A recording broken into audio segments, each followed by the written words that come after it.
Devin Booker, one of the best young players in the NBA, is stuck where a lot of players in history have been stuck. He's stuck on a trash team that's going nowhere. What's good, y'all? Welcome back to the channel. Make sure you hit like, comment, and subscribe real quick. Today, we're talking about one of the young killers in the NBA, and that man is Devin Booker. Devin Booker is a 6'6" shooting guard who was drafted 13th by the Phoenix Suns back in 2015 out of Kentucky University.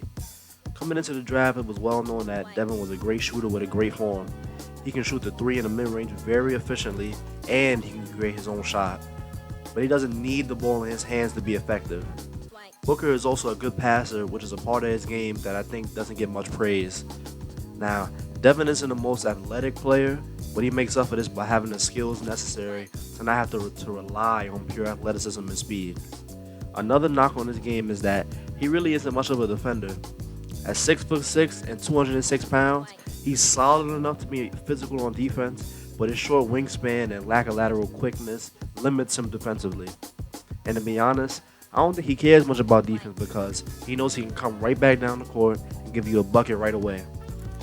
In his rookie season, Booker started 51 out of 76 games and averaged 13.8 points, shooting 42% from the field and 34% from three, 2.4 rebounds, and 2.6 assists on a Phoenix Suns team that went 23-59. Now, for a rookie shooting 11.4 shots per game on a trash team, these aren't bad numbers. And honestly, looking at these numbers, you can see the potential in this game. In his second season, Booker made a noticeable jump in points per game.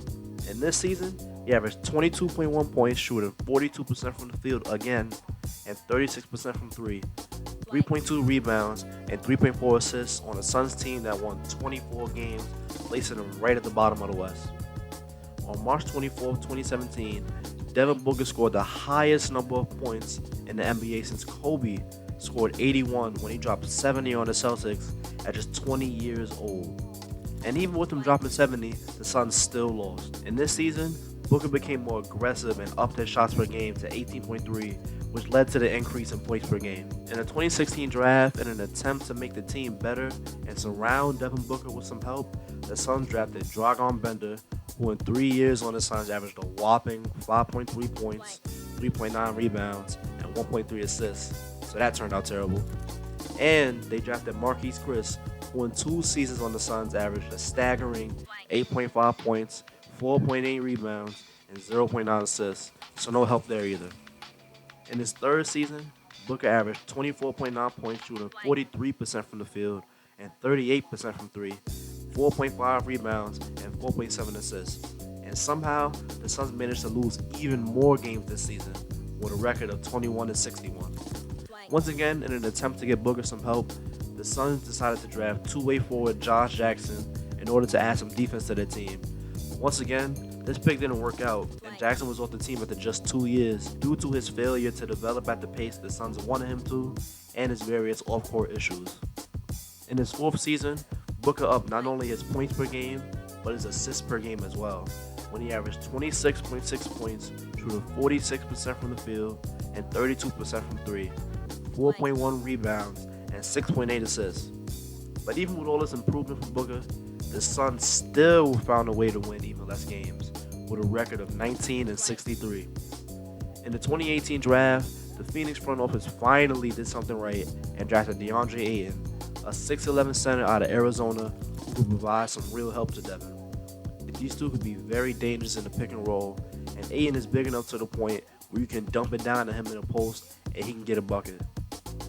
But after only winning 19 games this season, people started to question whether or not Devin Booker can be a winner, or is he just destined to be a great scorer on bad teams every year.